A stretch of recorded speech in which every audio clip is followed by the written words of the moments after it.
Cada segundo estás siendo bombardeado por varios tipos de radiación. Una de ellas debería preocuparnos.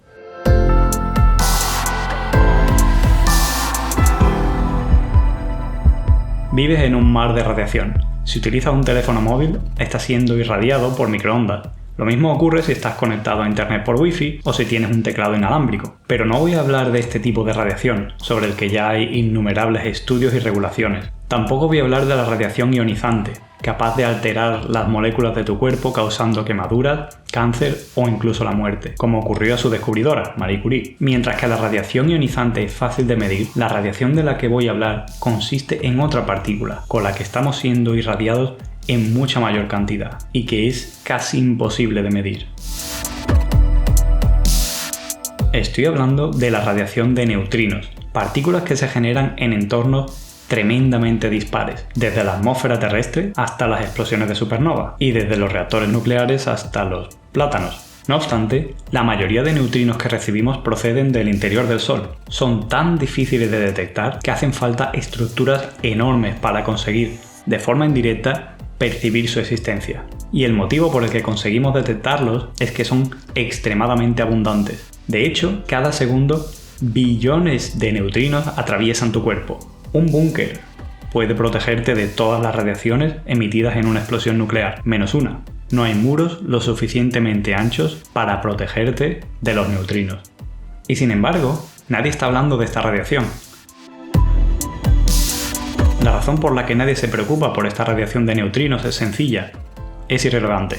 La radiación de neutrinos es absolutamente inofensiva. Los fotones y los neutrinos son las partículas más abundantes del universo, pero mientras que el fotón, la partícula de la luz, siente la presencia de los átomos de tu cuerpo, los neutrinos lo atraviesan sin inmutarse. Cuando cierras los ojos, tus párpados son capaces de bloquear la luz del sol, pero no los neutrinos solares. Los neutrinos son antisociales, apenas interactúan con nadie. De hecho, de los billones de neutrinos que te atraviesan, con suerte uno llega a interactuar con un átomo de tu cuerpo a lo largo de tu vida. Ni siquiera la cantidad de neutrinos producida en una explosión nuclear como la de Hiroshima o Nagasaki sería peligrosa. Para conseguir experimentar una dosis dañina de neutrinos, tendrías que adentrarte en el interior de una estrella en mitad de una explosión de supernova.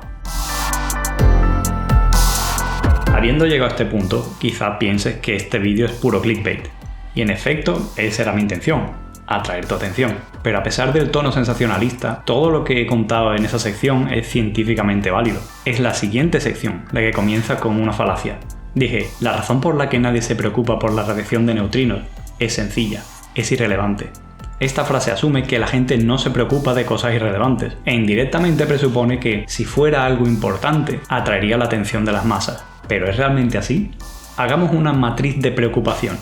Una tabla en la que, de izquierda a derecha, ordenamos las cosas según cuánto deberían preocuparnos, y de abajo a arriba, cuánto nos preocupan realmente.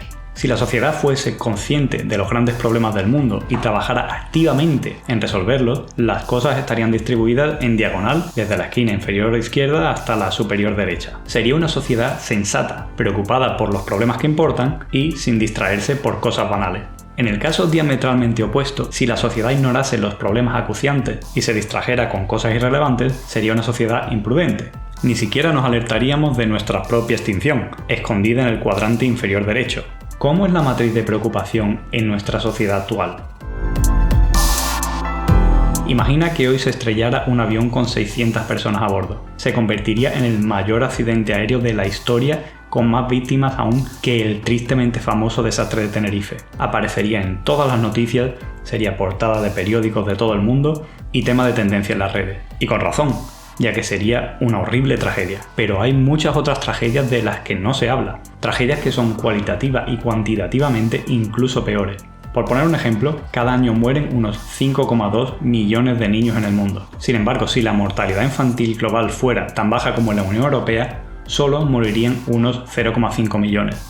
Es decir, tenemos el conocimiento y la tecnología suficiente para evitar los restantes 5,15 millones de muertes. Lo que no tenemos es igualdad. La escala de esa tragedia es realmente aterradora. El número de niños que mueren en el mundo por causas evitables equivale a un avión estrellándose con 600 niños a bordo, pero no cada día, sino cada hora. ¿Por qué un accidente de avión es tan mediático y la mortalidad infantil lo es tan poco? Desde una perspectiva pragmática, debería ser al revés. No hay nada que puedas hacer para evitar el próximo accidente de avión. En cambio, sí que puedes hacer algo para reducir el número de muertes infantiles. La malaria, uno de los principales culpables de esas muertes, puede evitarse con algo tan sencillo como una mosquitera. De hecho, donar dinero para instalar mosquiteras se considera una de las formas más costo efectivas para salvar vidas. Pero por desgracia, la humanidad no siempre distribuye su atención de una forma pragmática, como veremos ahora. Ha llegado el momento de hablar de una radiación totalmente distinta, la radiación de estímulos. Por naturaleza estamos programados con sesgos de atención, es decir, prestamos más atención a ciertas cosas que a otras. Como muchos otros sesgos cognitivos, los sesgos de atención surgieron como mecanismos evolutivos para la supervivencia y la proliferación de la especie. Por ejemplo, si hay un oso hambriento corriendo hacia nosotros, es útil que nuestra atención se dirija al oso en vez de a la forma de las nubes o el olor de las flores. Pero estos sesgos de atención también tienden a hacer que nos preocupemos más por los peligros más inmediatos e impactantes, como los accidentes de avión, que por otros más sutiles pero constantes, como la malaria. Para colmo, los medios de comunicación y las redes sociales se aprovechan de estos sesgos de atención. Así como la fruta desarrolló colores llamativos para atraer la atención de animales y esparcir mejor sus semillas, las redes sociales han optimizado sus técnicas para capturar nuestra atención. Explotan esas taras mentales que nos ha dejado la naturaleza para sobreestimularnos y así conseguir que cliqueemos en enlaces y hagamos scroll durante horas sin saber por qué. El resultado es que estamos siendo constantemente irradiados con estímulos, distracciones, información y por supuesto también desinformación. Y esta radiación sí que debería preocuparnos, ya que tiene un impacto a largo plazo en nuestra salud individual y en la de nuestra sociedad. Teniendo en cuenta todo lo anterior, intuyo que nuestra sociedad tiene una matriz de preocupación dispersa entre los 4 cuadrantes, de una forma bastante aleatoria. No vivimos en una sociedad absolutamente imprudente, pero tampoco suficientemente sensata. Vivimos en un mar de radiación de neutrinos procedente del Sol. Es una radiación muy difícil de medir y de la que no nos podemos proteger. Sin embargo, no tiene ningún impacto en nuestra salud, así que hacemos bien en despreocuparnos de esa radiación. Por otro lado, la tecnología nos bombardea con una constante radiación de estímulos y la poca atención que nos queda libre está afectada por innumerables sesgos que nos impiden percibir la realidad de forma objetiva. El impacto de esta otra radiación también es muy difícil de medir, pero a diferencia de la radiación de neutrinos, esa otra radiación sí que debería preocuparnos. ¿Hay algo que podamos hacer para protegernos de esta otra radiación? Por mi parte, me he propuesto el reto de ser cada vez más consciente de mis propios sesgos cognitivos, sobre lo que hablaré más en otros vídeos. Detectando nuestras propias taras mentales, seremos mejores distinguiendo aquellas cosas que nos deberían preocupar de las que no. Así que te invito a participar en el reto. Cuantas más mentes taradas se unan, más sensata será nuestra sociedad.